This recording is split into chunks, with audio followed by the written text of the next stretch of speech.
Welcome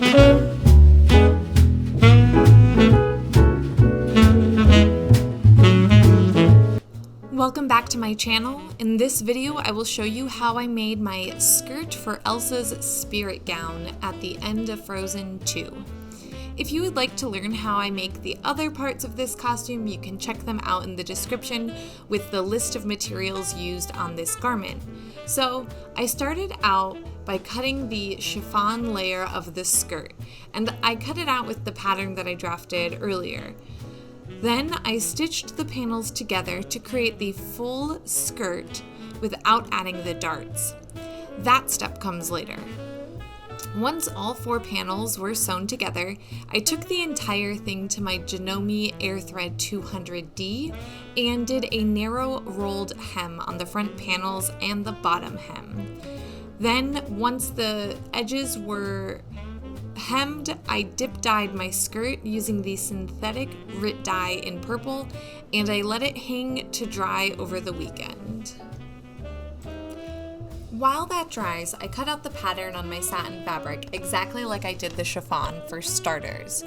To get the icicle look in the satin, I just drew out what I think will work with a ruler and a water-soluble pencil. At the time of drawing it, I thought it looked great, so I cut it out, but it's honestly not what I wanted it to look like.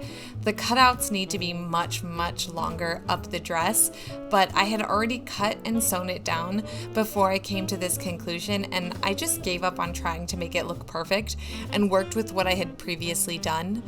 In the future, I would really like to remake this skirt, but it's so rare of an occasion that I remake something that I'm probably not going to remake this skirt, but I am going to include in the pattern that I have for this how I would do it differently next time, and I am not going to include the way I did it this way just because I really don't like the way it looks.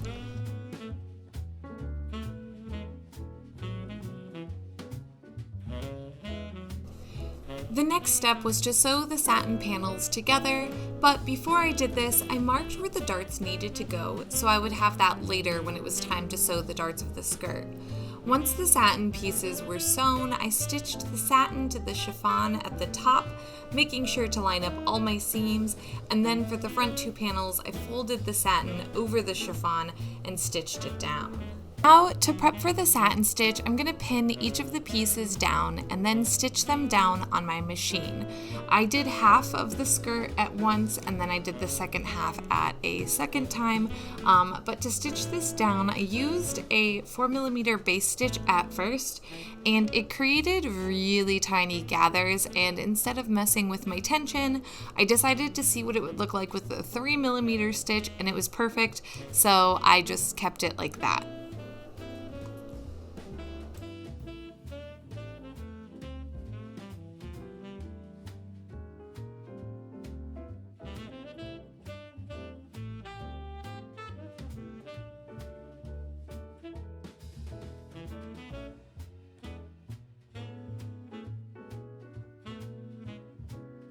Okay, so look at all these tests I did.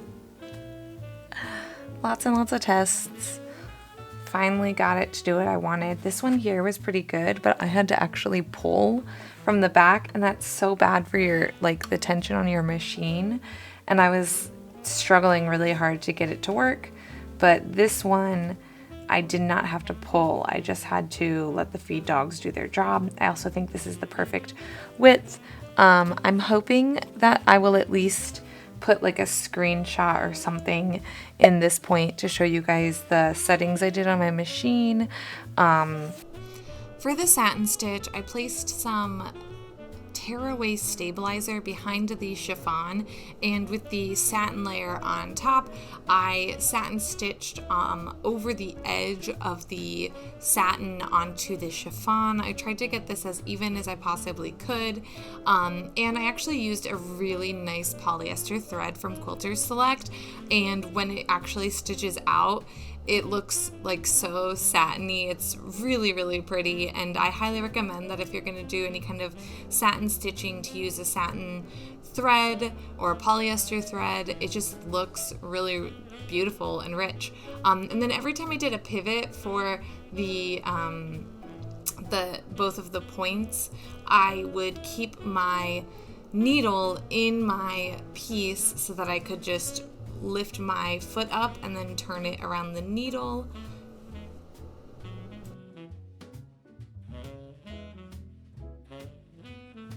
I divided the satin stitch into the 4 panels so I could take a break between each one, and once I finished one, I would tear away the stabilizer, and I actually kept it for scraps later on to place the glue on for when I was using the glue for the rhinestones. And then once the stabilizer was removed, I actually went through and using my seam ripper, I picked out any of the visible basting stitches. This part was rather tedious, and in hindsight, I would have been more careful to stay close to the edge with my basting stitch to make this a bit easier on my future self. Okay, so I have added the darts to the front pieces of this. So dart, and then there's a dart. And then I also just overcast the edges of this to help with the fraying while I add all my rhinestones and stuff. So this is basically all ready to go. We're gonna start doing the process of adding all of our little pieces using Mighty Fuse and whatnot. So we're getting close to being done with this skirt. So yay, awesome, cool. Now to add the embroidered diamonds, I'm going to use a product called Mighty Fuse from R&K Distribution. And I go over this process in depth in my capelet video. So I'm just going to briefly remind you how I do this. I traced 180 diamonds onto Mighty Fuse, cut them out, adhered the Mighty Fuse onto the diamonds with my iron, peeled off the waxy side, and then adhered them onto my chiffon pieces once again with my iron.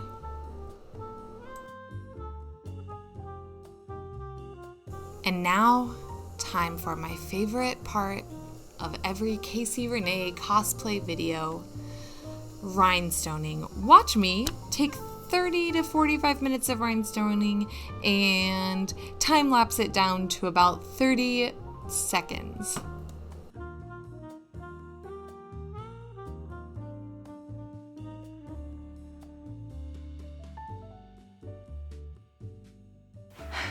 Okay, so we're gonna be closing up the back of this. So essentially what I'm gonna do is I'm going to take this, this is my back seam, and this is gonna get zipped up, and this is the back seam of the bodice, and we are gonna line this up. And then I've also made it to where I need my side seam to line up so the front dart can line up. So I'm gonna start by pinning this.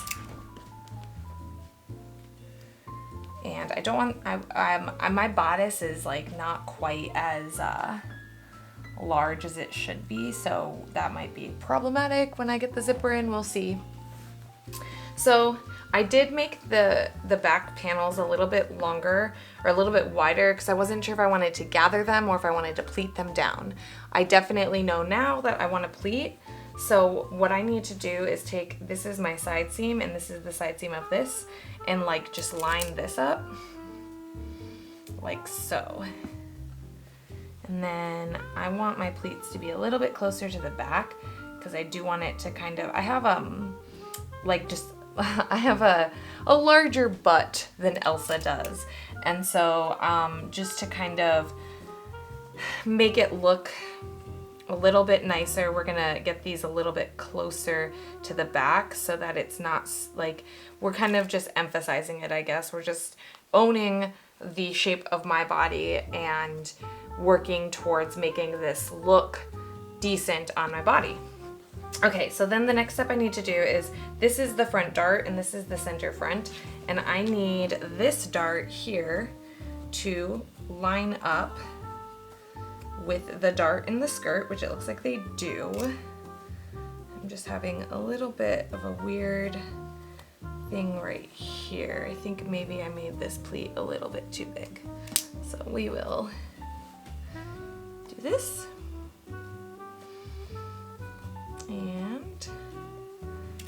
we'll do this. And we're gonna sew this all at a 1/2 inch. So this basting stitch shouldn't be seen that I did earlier. And then also it should just, if these aren't like meeting up perfectly, that's not a huge deal. So then we will pull this like this to replete it. And the one thing that I did do, and I realized I made too much of a seam allowance, so my piece that's supposed to line up perfectly with this dart here is about a 1/2 inch larger, but I don't think that that's the worst thing in the world, so we're gonna keep it. So I'm gonna basically go and sew this, and then I'll come back and sew the other side. Do y'all ever get turned around working on your own garment? Well, I totally just did, so let's hope that I get this right. So here is our front, and this is the piece that connects to the front opposite sides dart here. So what I'm gonna try to do now is, with my right sides together, get this piece. This is our shorter piece that is supposed to line up with the center. Now, we already know that it's going to, let me pull this closer. Okay, so we already know that this is gotta go like slightly to the right because of how I accidentally made the front panels just a bit too wide, which is not a bad thing. Too wide is way better than too small, right? Right. So now we can see that these darts here, this is my skirt dart, this is my bodice dart, these match. Woohoo! That's perfect. That's great. We are on a great roll. So now I need to get this side seam. Wow, those match too. Awesome. We're close. So these match. Now this is the back, and you guys, if you remember from, I don't know, like 30 seconds ago before I stitched down the other back side, the back is a little bit wider than necessary. Okay, it's like 3 inches wider. So what we're gonna do is we're gonna line this guy up here. This is for our zip later on. We're gonna line this up, and we're gonna create kind of 2 smaller pleats.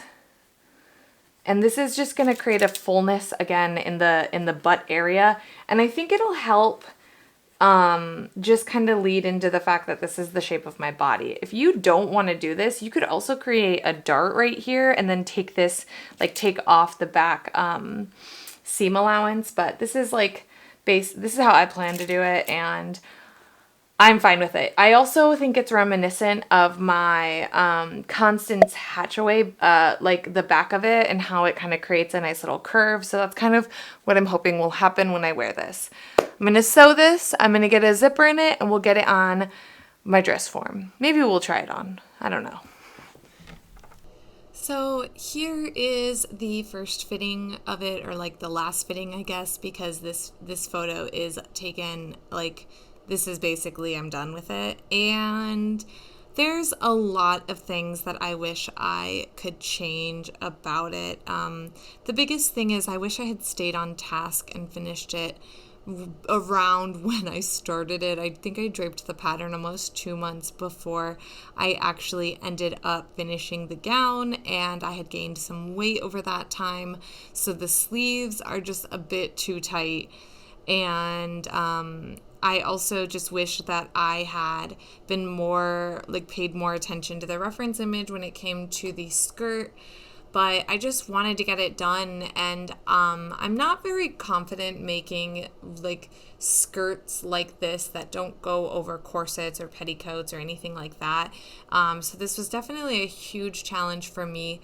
I'm super happy with the embroidery I did on it, and I'm very happy with my dip dye job and just my working with chiffon in general. I don't work with chiffon often, and I'm really proud of the pattern I drafted. So like overall, I would totally call this entire build a very big win for me, even though it didn't look like as polished as some of my other Disney princess gowns, but I really appreciate everyone watching these videos, and I will have a new series coming out shortly, and I should also have another couple small making of videos be in between my next big costume build.